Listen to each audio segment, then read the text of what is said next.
Hey, what's up, everybody? Justin Sardi, CEO and co-founder of TubeSift.com here. And today we have a really awesome guest that I brought on. He's a buddy of mine from, I think, back when I first got started. This is the guy that I would hit up when I'm like, hey, man, what's up with, tell me what's going on with YouTube ads. So we've got Tommie Powers, aka Tommie Traffic, on the call today.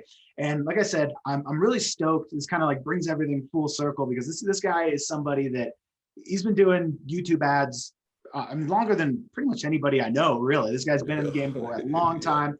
Been behind the scenes doing all kinds of amazing stuff, worked with some huge brands, all that. And yeah, we were chatting the other day. I was like, dude, it's been way too long. Let's get you on.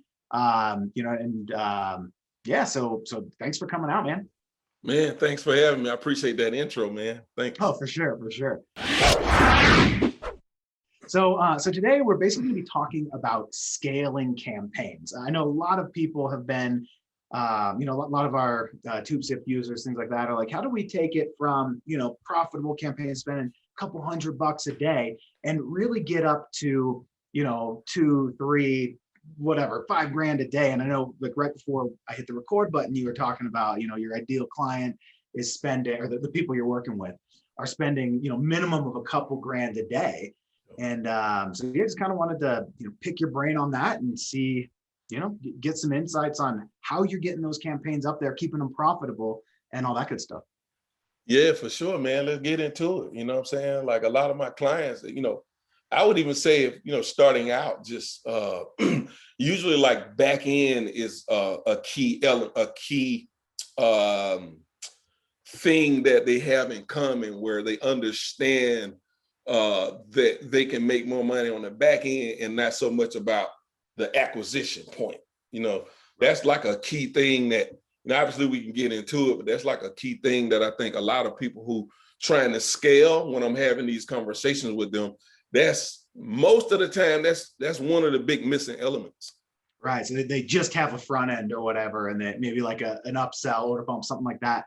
But that makes sense. You got to have the higher ticket back end things and really, I guess, know your numbers. Like, what can you actually pay for a customer? And, then base your campaigns off of that. So even if your high thing isn't high ticket on the back end, do you have something that you can sell people over and over again, which is a key to like company like Organifi that a lot of people know that I work with and help them kind of scale, right? It's like they're selling something that people can consume and then they want to buy it again.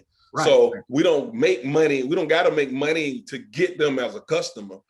If we get them to buy again, that's where we really make all of the money at, So if you're an e-commerce brand, it's like, how many other products do you have? Like physical product brand, how many other products you have? Or even if you're digital, do you got a recurring membership? Do you can go high ticket. You can have coaching on the back end of a digital product or, whatever the case may be. So it's really thinking about the customer life journey and like, how much more can I sell them?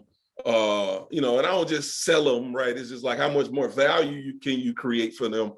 Because then that's going to indicate, your repurchase rate. And I say this a lot in interviews.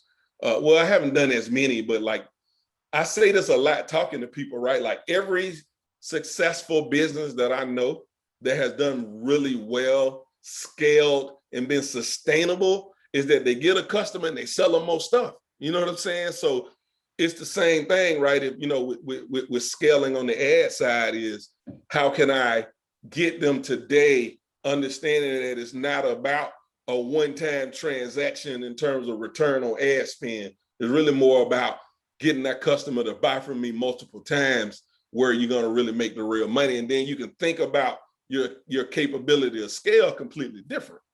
Right. I mean, that completely changes the game, basically. Yep. So nice. And I feel like a lot of people don't talk about that enough. Everyone's like concerned about, especially you see all the internet marketing hype, all that kind of stuff, where everyone's like, look, we're profitable on the front end. Obviously everybody wants that, but like I'm not calling these like not real businesses, but like real scalable businesses like you're talking about, they know their numbers and they're able to, like I think Frank Kern said it or something like that. He's like, if you can spend more money to acquire a customer than your competition, you won. Yep. That's the name of the game right there, man. That's the name of the game. I feel like, I mean, people do talk about it, right? But I think, you know, the practical conversations around it, you know, it sounds great, but it's like, how do you actually do it is what I don't think people talk enough about. They don't go enough down the rabbit hole of how to actually pull that off. Cause like, you know, the numbers, you know, is like you can figure out the numbers if you are thinking about your bit, right? Like if you sat down and you thought through, or you looked at somebody, I sold somebody this, and then they bought this and this and this, you can start working them numbers out.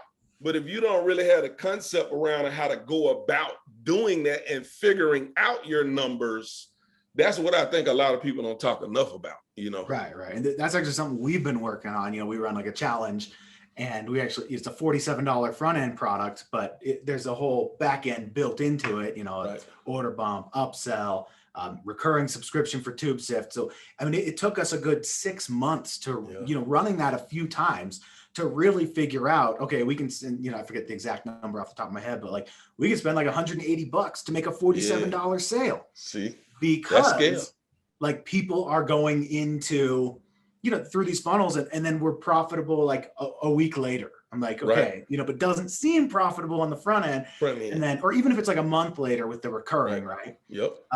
So yeah, so that's huge. That's the mindset right there, man. You just gave them the sauce right there.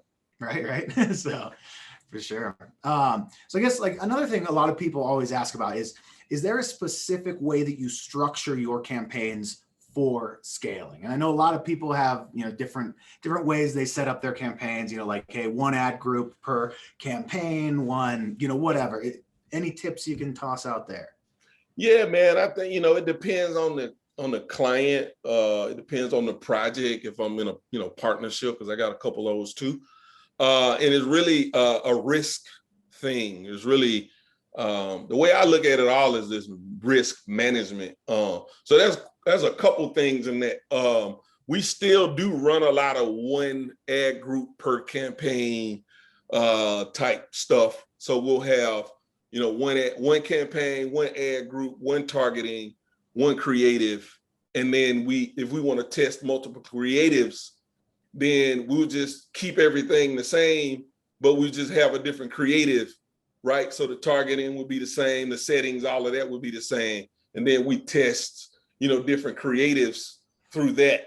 So like as a basic kind of structure, predominantly, I mean, there are reasons why when we don't do that, but you know, most of the time we're running like one ad group per campaign, one creative, and then kind of going that route. Now, when we're doing, you know, people who have a larger appetite for risk, it gives you a lot of more freedom to kind of buy data, you know what I'm saying? So we kind of got this two approach to structure as well, where it's kind of like stack. I call it like the stack method versus the broad method, right? So for example, what I mean is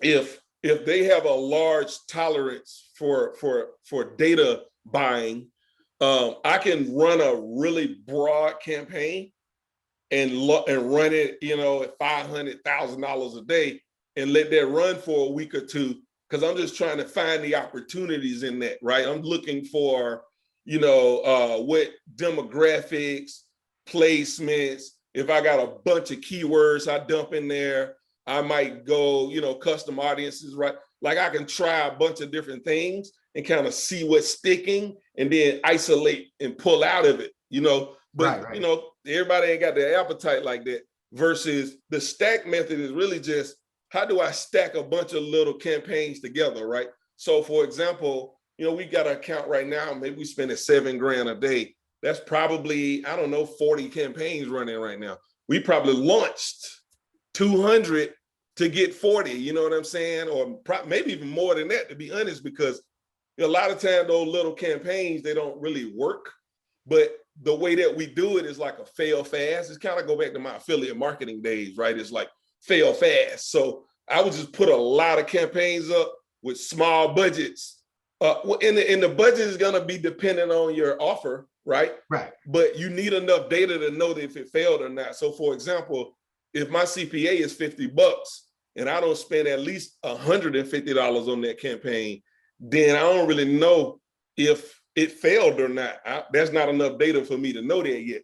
But so then it's just like how many little small audience segments can we find? We might go and do one keyword per ad group. You know what I'm saying? We might do one URL for a custom audience type campaign, right? And then we're just trying to find like a bunch of little campaigns. Maybe it only spend $200 or $300 a day. But if I got 40 of them, you know what I'm saying? That add up the scale. And really it's probably a lower risk. I wouldn't say it's lower risk in the grand scheme of things. It's just people who have a lower risk tolerance.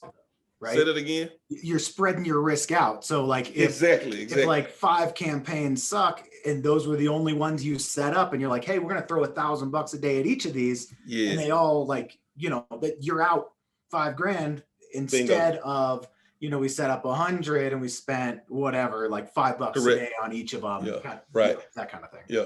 That kind of thing. Yep. But yeah, for sure. That makes sense. Yep.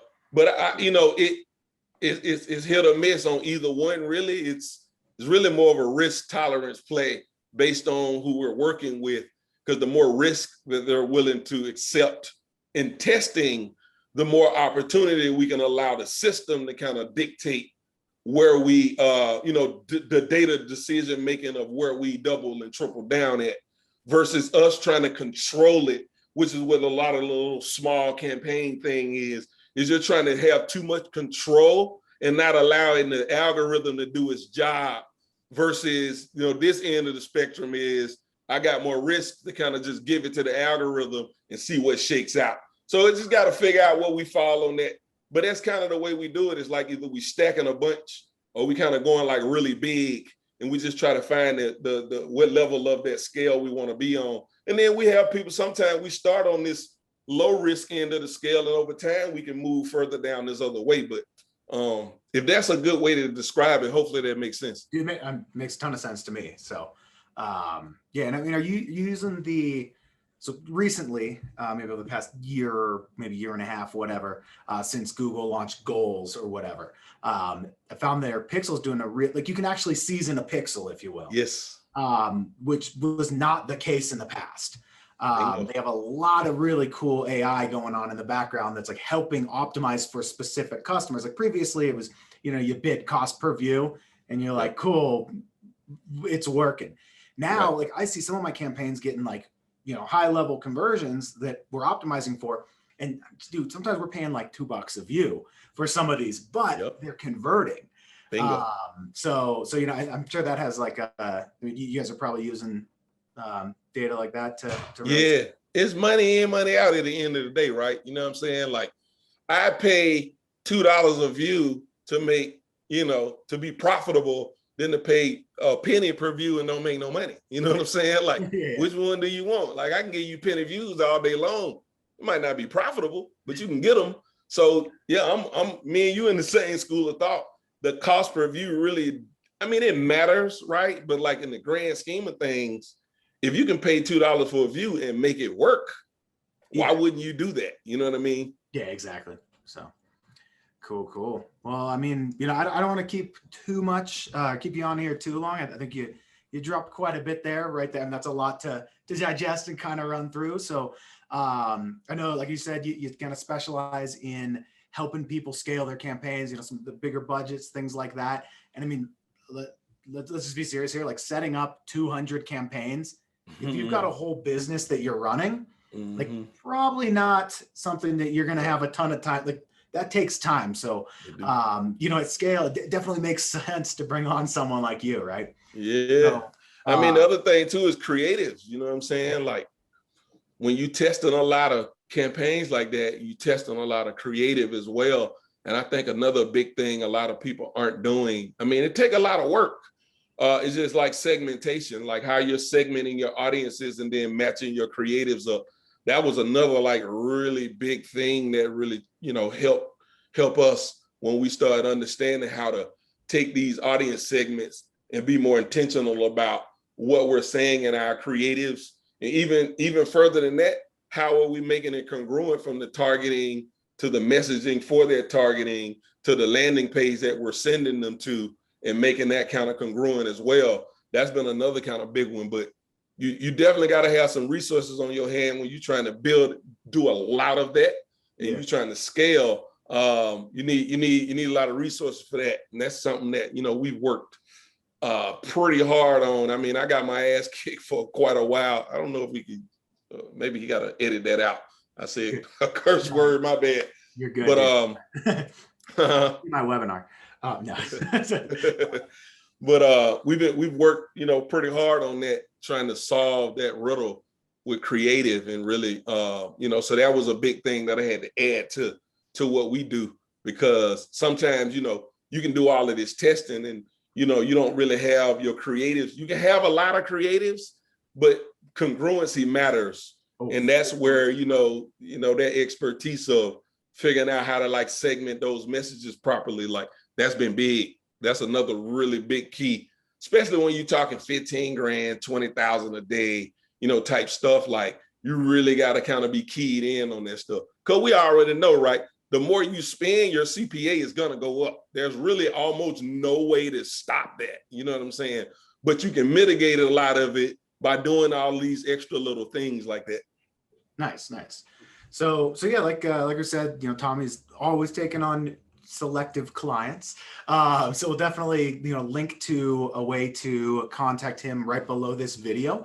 The little way to reach out to him. And like I said, this is a guy I've been turning to since I was getting started in this. So I've paid Tommie to go to his in-person events, things like that. So yeah, man, thanks for coming out, and really appreciate you. Nah, man, I appreciate it. I'm glad to come out. Glad I could impart some wisdom today. For sure. So, all right, cool. Well, that's it for me on this one. Bye for now.